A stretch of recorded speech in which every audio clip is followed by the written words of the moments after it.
की भविष्यवाणियां आज उनके जीवन और कार्यों पर आकर पूर्ण विराम लेती हुई दिखाई देती हैं। इसलिए दर्शकों, यह कहना अतिशयोक्ति नहीं होगी कि यह युग परिवर्तन, यह वैचारिक क्रांति और यह नई आध्यात्मिक व्यवस्था सब कुछ संत रामपाल जी महाराज के तत्व ज्ञान और मार्गदर्शन के अंतर्गत ही साकार होती हुई दिखाई दे रही है। दर्शकों, अभी आपको एक और अद्भुत वीडियो दिखाते हैं जो वर्तमान में परमेश्वर के अवतार की पहचान से रूबरू करवाएगा।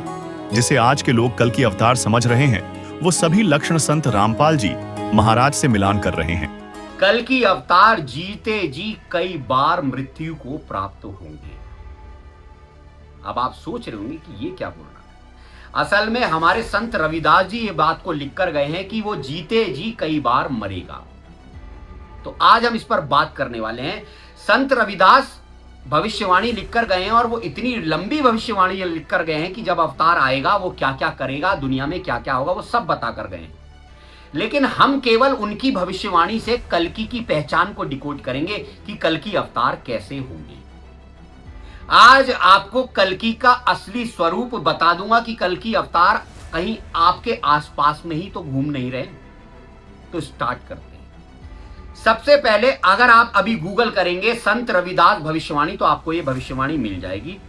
इसकी हम शुरू की 6 लाइनें पढ़ेंगे क्योंकि शुरू की 6 लाइनों में कल्कि अवतार की पूरी पहचान दी है, पर इसको बड़ी बारीकी से समझना होगा। तो स्टार्ट करते हैं। भारत में अवतारी होगा, यानी वो जो कल्कि अवतार होगा वो भारत के अंदर होगा। तो आपको पता ही है, धर्मशास्त्रों में भी लिखा है। दर्शकों, जब हम संत रविदास जी की इन पंक्तियों को संत रामपाल जी महाराज के जीवन पर परखते हैं तो यह महज इत्तेफाक नहीं बल्कि एक प्रामाणिक सत्य की तरह उभरता है। जैसा कि पहली ही भविष्यवाणी को डिकोड करते हैं, भारत में अवतारी होगा। संत रविदास जी ने स्पष्ट कहा था कि वह शक्ति भारत की भूमि पर आएगी। संत रामपाल जी महाराज का जन्म 8 सितंबर 1951 को भारत हरियाणा के जिला सोनीपत के धनाना गांव में हुआ और इस बात की पुष्टि अनेकों भविष्यवाणियां कर रही हैं। आगे देखिए। आगे आ जाते हैं।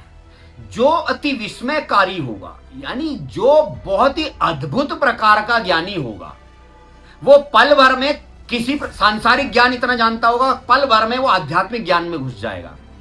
मतलब आप ऐसा समझिए, विस्मयकारी का मतलब ये है कि लोग उसे देखकर कह ही नहीं पाएंगे कि इसके अंदर से अध्यात्म की बातें निकलने वाली हैं। वो अति विस्मयकारी होगा।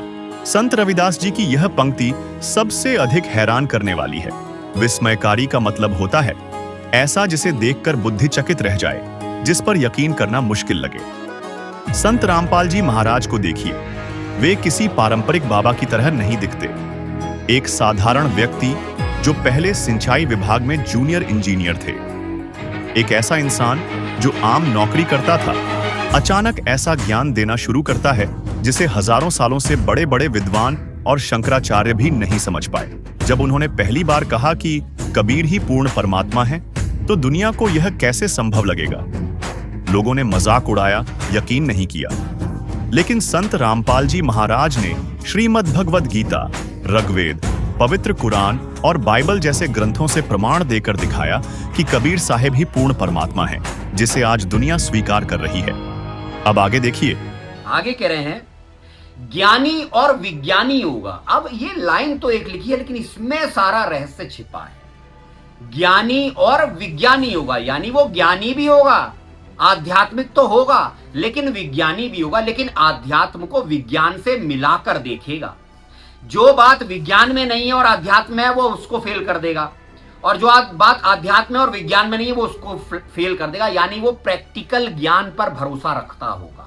जैसे आज कितनी तरह की प्रथाएं और प्रथा चल रही हैं, कल की बिल्कुल ऐसे नहीं होंगे इन प्रथाओं का समर्थन करने वाले।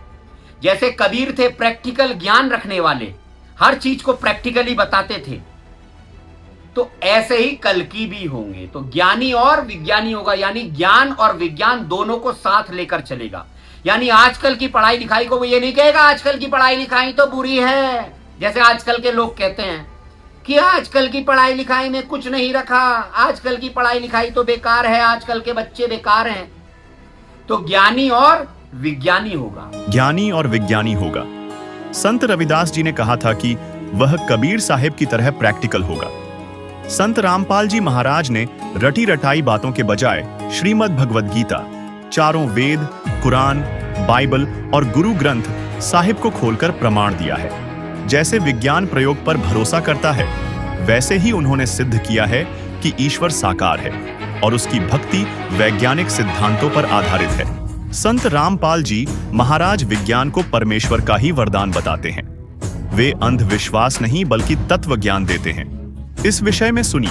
ये विज्ञान मनुष्य के सतर का नहीं है जो आज आप देख रहे हो, टेलीविजन, इंटरनेट, चिप, ये मेमोरी कार्ड, ये परमेश्वर ने मनुष्य को बुद्धि दी है। न 4 युग का इतिहास आपके पास है। ढंग से कोई बैलगाड़ी भी नहीं रखा करते थे, टूटी फूटी घसीटे अंडा करते थे। हमने दास ने वो जमाना देखा है कि कनक निकालने के लिए 1 महीना तक पशुओं को इन गेहूं के ऊपर घुमाया करते थे। 15-15 दिन जब जाकर वो दाने अलग होते थे, चूड़ा अलग होता था, भूस। और आज आप क्या देखते हो, 2 मिनट में कटकट कर जाते। ये कहाँ से बुद्धि आई आपके लिए कि सुविधा दूं अपने बच्चों को ताकि भक्ति में ज़्यादा समय लगावें। हमने देखा हमारी माताएं, चाची, ताई 1-2 किलो आटा पीसने की खातिर 2-2 घंटे लगी रहती थी हाथ से। अब उसके लिए चाकी ऑटोमेटिक पावर की बना दी। अब आटा उधर पिस रहा, तुम बैठकर माला जपो, भगवान का भक्ति करो। पशुओं का चारा काटा करते। दास का जन्म एक जाट किसान के घर हुआ, जिस कारण से खूब परिचित है। पहले तो ऐसे देखे हमारे दादाजी ऐसे काटा करते थे, एक फरसा सा ले करके। फिर ये हाथ से चलाने वाली मशीन बनी, गंडासा बोलना जिसको। और अब एक पावर बिजली से कनेक्शन लगा के, मोटर लगा के, और कट कट कट ढेर सारा काट दे। घंटे में 20 पशुओं का काट देती है। तो ये सुविधा भगवान ने इसलिए दी कि तुम इस समय का सदुपयोग करो।